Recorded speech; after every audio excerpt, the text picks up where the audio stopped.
बिस्मिल्लाहिर्रहमानिर्रहीम अस्सलाम वालेकुम। मैं हूं करामत मुगल और मेरे साथ हैं सईद बलोच साहब, सीनियर जर्नलिस्ट हैं, सुप्रीम कोर्ट कवर करते हैं। सईद बलोच साहब, इस वीडियो में हम 3 चीज़ें डिस्कस करने वाले हैं।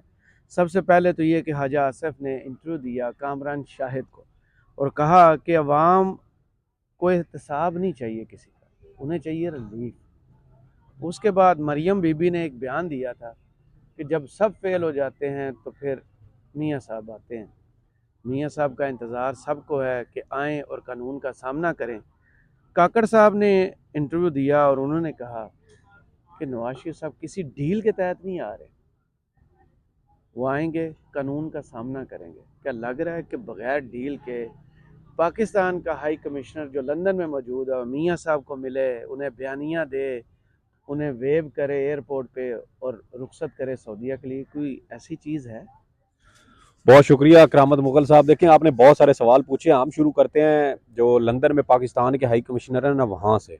डॉक्टर फैसल साहब जो है ना, ये इससे पहले तर्जमान वजारत खारजा भी रह चुके हैं, और फॉरेन मुस्तकबिल ऑफिस में। में सेक्रेटरी खारजा भी हो सकते अब हैं। तो बहुत मजबूत उम्मीदवार है। हाँ, और गुज़श्ता साल जब वज़ीर आज़म इमरान खान के खिलाफ तहरीक अदम एतमाद पास हुई थी, तो इन साहब ने एक ट्वीट किया था, डेमोक्रेसी प्रीवेल्स। खुश हुए थे बड़े।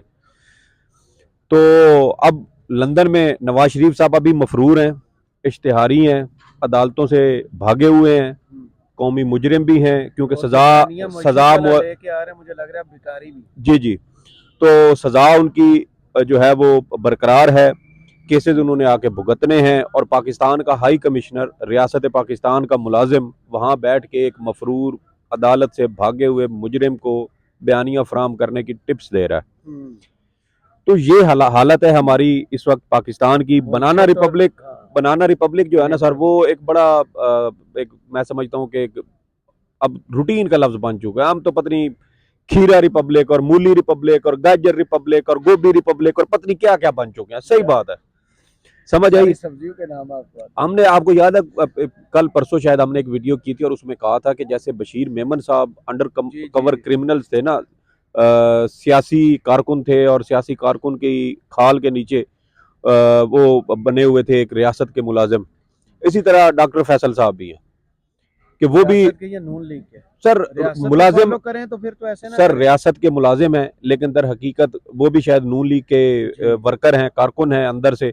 और चूंकि अब मुलाजमत मिल चुकी है, आपको पता है कि नून लीग का एक ये बड़ा एक मुनज़्ज़म किस्म का इनकी ये मनसूबा बंदी है कि इन्होंने अपने जो इनके वो है ना मीडिया विंग के लोग हैं, नौजवान, उनको इन्होंने FPSC के ज़रिए, PPSC के ज़रिए, जो प्रोविंशल है उसके ज़रिए, इन्होंने मुख्तलिफ जो DMGs और दीगर इस तरह के ओहदे हैं उनके ऊपर इन्होंने तैनात किया। आपको याद है PTI के दौर में फिरदौस आशिक अवान का सियालकोट में एक असिस्टेंट कमिश्नर के साथ उनकी झगड़े और तकरार हुई थी।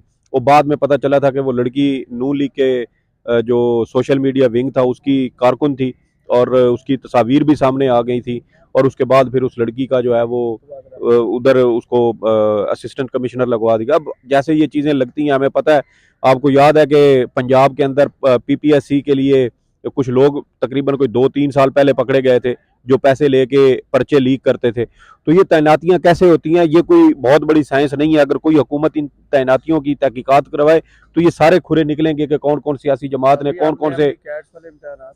जी जी, वो भी देखें। तो ये वो चीज़ें कहने का मकसद है कि ये जो इस तरह के सियासी कारकुन है ना, ये जब इस तरह रियासत के मुलाजिम बनते हैं तो ये काफ़ी अरसे तक ये क्या कहते हैं उसको, स्लीपर सेल बन के पड़े रहते हैं। और जब इनकी हुकूमत को, ये इनकी सियासी जमात को इनकी ज़रूरत पड़ती है तो ये फ़ौरन सर्विसेज लेके आगे आ जाते हैं। तो अब ये शायद डॉक्टर फैसल साहब भी उन्हीं में शामिल हैं। बहरहाल नवाज शरीफ साहब आ रहे हैं वापस, जो दूसरी आपने बात की। और डील हील कोई नहीं है सर, हमें भी पता है, आवाम को भी पता है, सबको यकीन है कि नवाज शरीफ साहब डील करके कभी भी वापस नहीं आते। वो नज़रियाती शख्स हैं, हमेशा नज़रियात पे चले हैं। उनकी जो सियासत का आगाज़ था वो भी नज़रियात की बुनियाद पे हुआ था। आप झूठ नहीं बोलना आपने उनके बारे में, ना कोई किसी किस्म का कोई तमस्कर। जी जी, मैं यही बात कर रहा हूँ। आवाम जो है ना हमारी, वो बहुत सियानी है, वो सारी चीज़ें समझती है। उनको भी पता है कि नवाज शरीफ साहब बहुत बड़े नज़रियाती आदमी हैं, ठीक है। और 1980 की आगाज़ में, 1980 के आगाज़ में जिस तरीके से नवाज शरीफ साहब धमाका खेज इन्होंने एंट्री की थी नज़रियात की बुनियाद पर जंग लड़ते हुए, वो भी पूरे मुल्क को पता है, पूरी कौम को पता है। तो नवाज शरीफ साहब यकीनन, बिल्कुल इसमें कोई शक नहीं है कि वो नजरियाती नहीं है, वो इस तरह की छोटी मोटी डील्स के चक्करों में। सर मैं तो उनकी तारीफ कर रहा हूँ, मैं इतनी सीरियस गुफ्तगू कर रहा हूँ, आप मुझे जो है वो इस तरह की बातें कर रहे हैं। सर वो नजरियाती नहीं है। नहीं है। कैसे नहीं लगा नजरियाती? सर देखे उनकी सियासत में कैसे एंट्री हुई थी। सर देखे उनकी पूरी सियासत ही नजरियात की बुनियाद पे है, वो नजरियात की बुनियाद पे डील करके बाहर गए थे। नाम जो लिया जाता है तो वो नजरियात है ना। अच्छा। बूट पॉलिश भी तो एक नजरिया हो सकता है कि नहीं हो सकता। जी जी बिल्कुल सही। आप इस बात को मानते हैं? सही जा रहे हैं सर, आप इस बात को मानते हैं? आप सही जा रहे हैं। मैं जो पूछ रहा हूँ सर, मानते हैं ना? नजरिया देखे, नजरिया कोई भी हो सकता है ना। वोट को इज्जत दो का नजरिया, सिविल सुप्रीमेसी का नजरिया, जो इमरान खान कानून और इंसाफ का कहते हैं। कीमे वाला नान तो नहीं खाया? नहीं सर अल्हम्दुलिल्लाह, मैं ना जलसों में जाता हूँ ना इस तरह की चीजें खाता हूँ। खाया हुआ तो नहीं। अच्छा फिर ठीक है, फिर आपकी सोच वो होगी। नहीं नहीं सोच वो सर, कैसे किया है? मैं नवाज शरीफ साहब को बहुत बड़ा नजरियाती का लीडर मानता हूँ, और जिस तरीके से उन्होंने बहादुर भी फिर मानते हो? बिल्कुल बहादुर हैं, वो अपनी जान बचा के भागे हुए हैं। तो जिस ये तो जो है अगर अपनी जान पे आके पड़े तो कौन बेवकूफ जो है वो नहीं भागता और जाता। नवाज शरीफ साहब अपने नजरियात की बुनियाद पे बाहर गए हैं। राजा रियाज से तो नहीं मिले आज? वो भी नजरियाती हैं।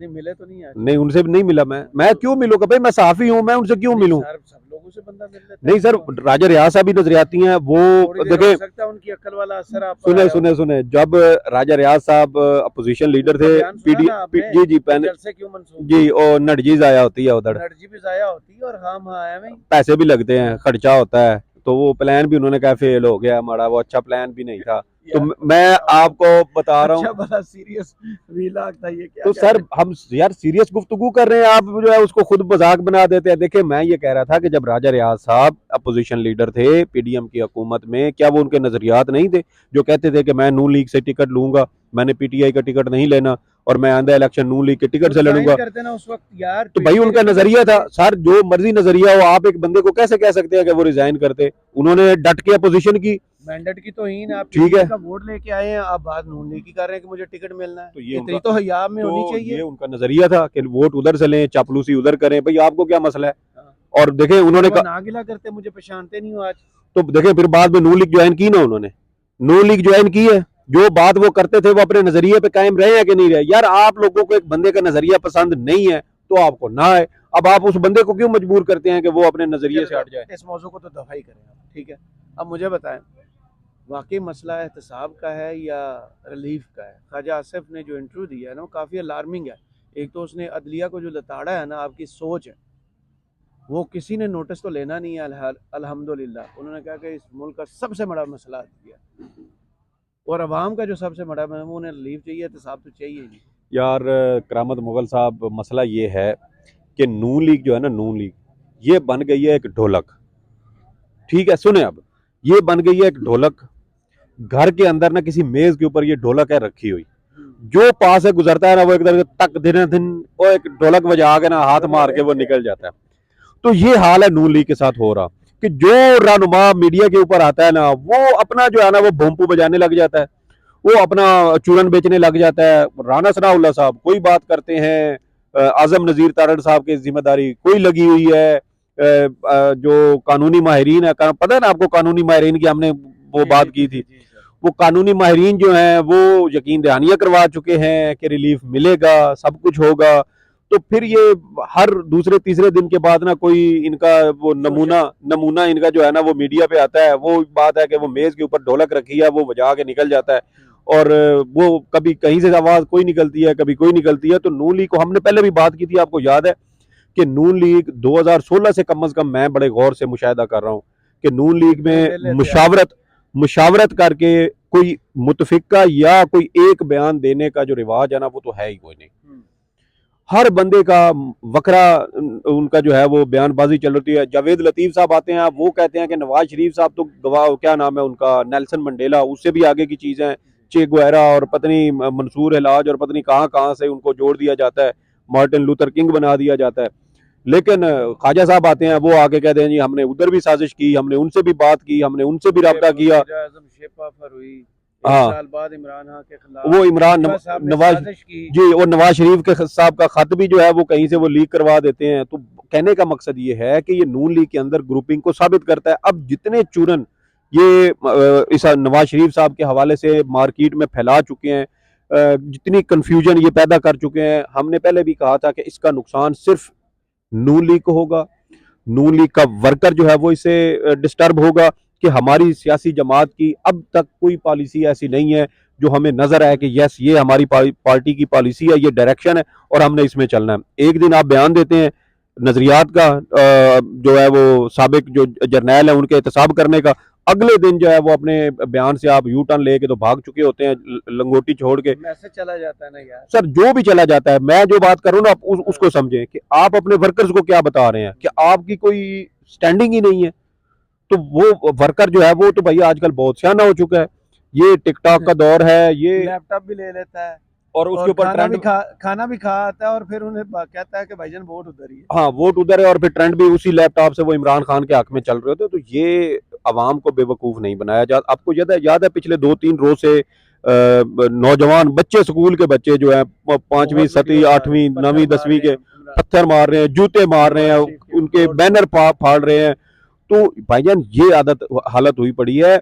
वो हमने एक दिन, आपको पता है कि जो मौजूदा अगर किसी किस्म की कोई तब्दीली की हवा चलेगी ना तो वो हो सकता है कि हमारी जनरेशन जो है ये लेके चले आगे, लेकिन उसको आगे आके उसको लीड किसने करना है? वो नस्लें जो हमारे पीछे, एक दो नस्ल हमारे पीछे आ रही है जो हमसे 5 साल 10 साल 15 साल पीछे हैं, आके लीड उन्होंने करना है। आगाज हमने कर दिया, ठीक है हमारे दौर में हो जाएगा, लेकिन उस चीज को आगे लेके चलने वाले, उसको लीड करने वाले, उसको अगले 5 से 10 साल 15 साल तक 20 साल तक उसको लेके चलने वाले वो नेक्स्ट जनरेशन है। और ये जो जनरेशन पल पल रही है ना और बड़ी हो रही है, ये हो रही है टिकटॉक के दौर में, ट्विटर के दौर में, फेसबुक के दौर में, ये सोशल मीडिया के दौर में, आर्टिफिशियल इंटेलिजेंस के दौर में।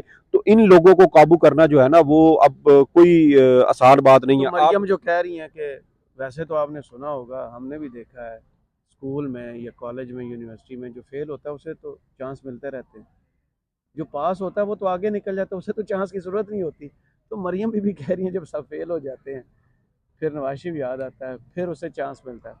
फेल वाले को चांस मिलता है, पास वाले को चांस मिलता है यार। देखें मरियम साहबा पीटीआई की 12वीं खिलाड़ी हैं, उनके साथ उनके बारे में आप थोड़ी अदब से बात किया करें। और मैं मुझे भी इसी के बारे मुझे में भी बेअदबी से बात नहीं मुझे भी करता। मुझे भी उनका बहुत ज़्यादा एहतराम है। एक तो वो खातून भी हैं और दूसरा वो, और इस कार्ड को इस्तेमाल भी बहुत अच्छे तरीके जी से जी, करती हैं। वो मैं आज सुबह ही उनकी एक वो क्लिप्स जोड़े हुए थे उन्होंने एयर वाई के ऊपर, कि वो इमरान खान को कहती हैं कि मतलब जो बुरा भला लफ्ज जो है ना वो जलसे में किसी के खिलाफ बोला जा, रज के रज के करती हैं। मैं नहीं बोलती। और साथ उन्होंने ये भी, वो एक साइड में उनका वो लगा हुआ था कि मरियम नवाज बदतमीज नहीं है, वो किसी के खिलाफ गलत जबान इस्तेमाल नहीं करती। और साथ इधर दूसरी, पे बोला था जी जी, और साथ इधर दूसरी विंडो में उनके जो है ना वो जबान की कैंची वो ऐसी चल रही थी ना, मैं तो देख के हैरान हो आने गया। से पहले मैं मोहम्मद मालिक साहब के शो का पुराना क्लिप देख रहा था जिसमें अच्छा। आमिर मतीन भाई थे।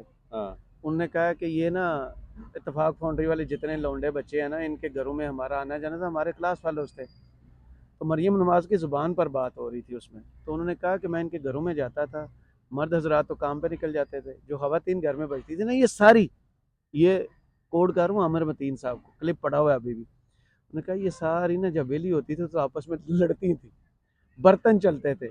ये ज़ुबान जो मरियम जलसों में बोलती है ना, घर से तरबियत है उनकी।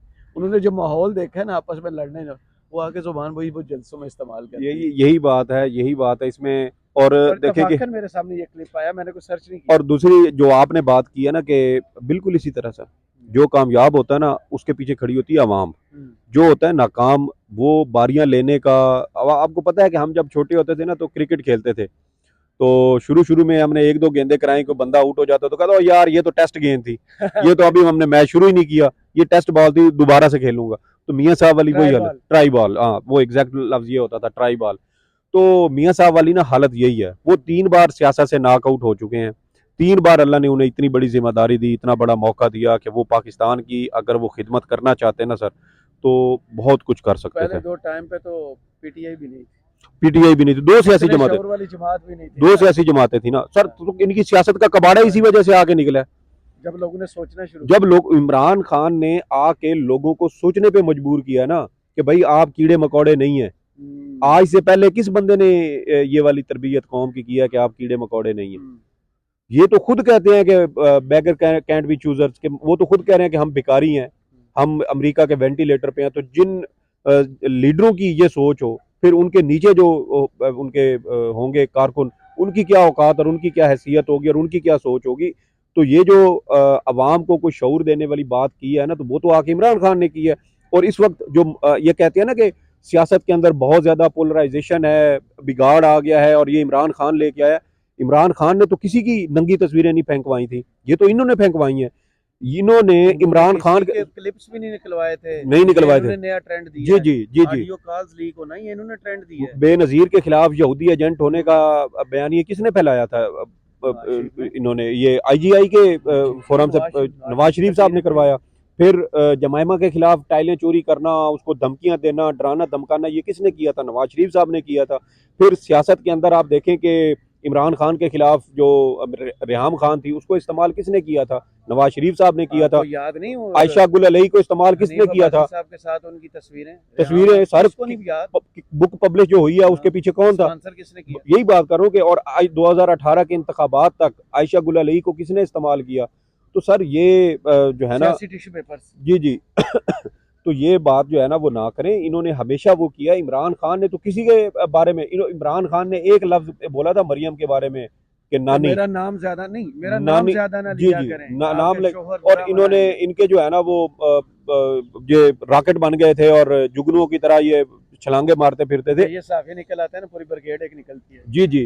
तो जो अखलाकियात का दर्ज तो देती है। कहने का मकसद ये है सर कि ये है सोशल मीडिया का दौर। अब सोशल मीडिया के ऊपर कोई चीज़ पड़ी है ना, तो वो अगर उसका कोई टाइटल ना भी हो ना, उस हिसाब से आप सिंपल वो लिख दें कोई पुराना क्लिप, तो वो आपको उठा के सारा कुछ फराहम कर देंगे कि ये किसके बारे में पूछ रहे हैं। तो डाटा निकल आता है, लोग जो बोलते हैं। मैंने आपको शायद कल परसों हमने कहा था कि सोशल मीडिया आज के दौर में आपके बन चुके हैं ये कंधों पे बैठे हुए फरिश्ते।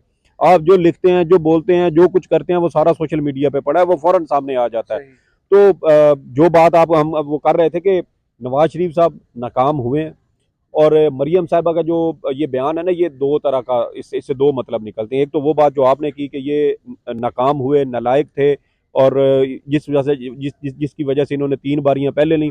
और देखें कि वही बात है कि अगर 3 बारियां अल्लाह ने आपको दी हैं, आप 3 बार वजीर आला पंजाब रहे, 6 बार की कितनी बार आपके भाई साहब जो हैं वो वजीर आला पंजाब रहे, और आपने प्रोडक्टिव इकॉनमी के ऊपर क्या आपने कोशिश की है?